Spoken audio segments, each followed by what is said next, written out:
Hello interwebs, and thanks for tuning in to the official Surrender at 20 weekly recap. My name's Panther, and today I'm going to be bringing you some of my favorite stories from surrenderat20.net for the week of March 9th, 2013. I hope you enjoyed this video, and if you do, remember to rate it thumbs up.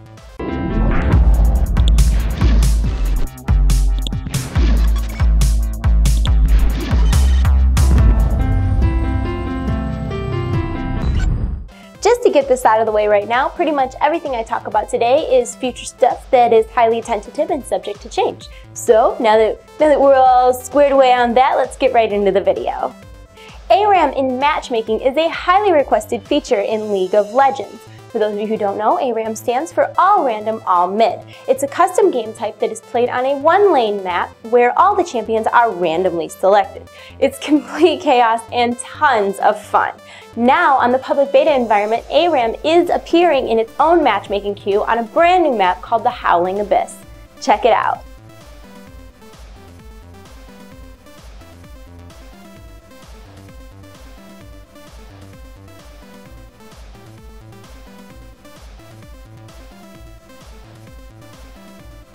On to other highly requested things in League of Legends. Last week we found out that Lissandra's name was appearing in beta files, and this week we got our very first preview of her.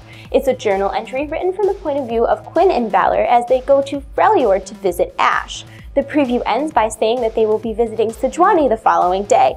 Now, it doesn't directly mention Lissandra, but being that her name was leaked and she's Ashe and Sejuani's sister, it's pretty likely. I know that I will certainly be keeping my eyes peeled for the next preview of Lissandra, but in the meantime, if you want to read this full journal entry, check out the links in the info below. This week, we were also graced with Karma's new skill set, and while she's not playable in the beta yet, we did find out the contents of her kit. Karma's passive, Gathering Fire, causes damage from her basic attacks as well as her abilities to lower the cooldown on her ultimate. Her ultimate is called Mantra, and when activated it adds an additional effect to the next ability cast. Karma's Q is called Inner Flame and is a skill shot that deals magic damage and slows enemies. When Mantra is active, it turns into Soul Flare, which increases the damage and leaves behind a zone that slows enemies, and after a brief delay, deals AoE damage. Her W is called Focused Resolve and is a targeted tether that deals damage over time. After a short period of time, if the tether remains unbroken, it will root the enemy in place. When Mantra is active, it turns into Renewal, increasing the damage dealt as well as healing Karma. Karma's E is called Inspire. It shields an ally as well as grants them a speed boost. When Mantra is used, it turns into Defiance, which causes the shield to damage nearby enemies as well as shield and increase the movement speed of nearby allies.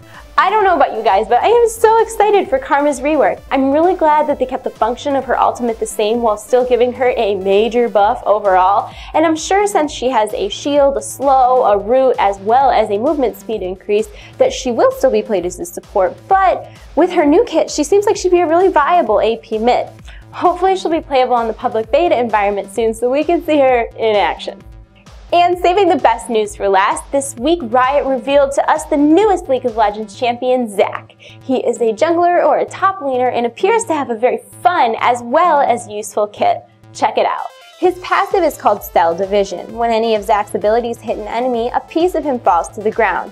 Zac can pick up the fallen pieces to recover health. When Zac dies, he splits into 4 blobs. These blobs will attempt to reform over a short duration of time. If any of them survive, Zac will revive with a percentage of his maximum health based on the number of remaining blobs. Zac's Q is called Stretching Strike. It deals damage and slows targets in a line. Zac's W is called Unstable Matter and deals a flat amount of damage to surrounding enemies. Enemies struck also take damage based on their maximum health. His E is called Elastic Slingshot and immobilizes Zac as he charges up to dash towards the target location.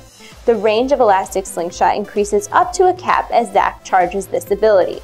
When E is fired, it damages and stuns all nearby enemies upon landing. Zac's ultimate is called Let's Bounce. It causes him to bounce into the air, immediately knocking up, slowing, and damaging nearby enemies. Once airborne, he bounces 3 times, dealing damage with each impact. Now don't get me wrong, all these things look and sound wonderful, but my favorite part of Zac is that in the files his release skin is called Grumpy Zac, which in my mind looks something like this. Seriously though, Zach is going to be such a fun character to skin. Just imagine the possibilities with peanut butter and jelly Zach, bubblegum Zach, BP oil spill Zach. I'm going to be doing a new thing every week in these videos where I'm going to ask you guys a question and then I'm going to pick some of the answers and put them in the next video. So today's question is, what is your best idea for a Zach skin? Let me know in the comment section below and check back next week to see if your comment is featured. And thanks so much for watching the Surrender at 20 weekly recap. My name's Panzer and my YouTube channel is TradeChat. If you enjoyed the video, please comment below, thumb up, and subscribe to my channel if you haven't already. Be sure to check back next Sunday and every Sunday for future Surrender at 20 weekly recaps and to see if your comment is featured. Except for next Sunday, because I will actually be at PAX East next Sunday, so I can't do two things at once because multitasking is hard. But I will have a video up like Monday or Tuesday, depending on how late I get in on Sunday, no worries. If you are going to PAX East, keep an eye out for myself as well as a bunch of other awesome people from Surrender at 20. As always, everything I talked about today is linked below. And I hope you guys have a wonderful week. I love you all. You're in my hearts. I'll see you soon. Bye.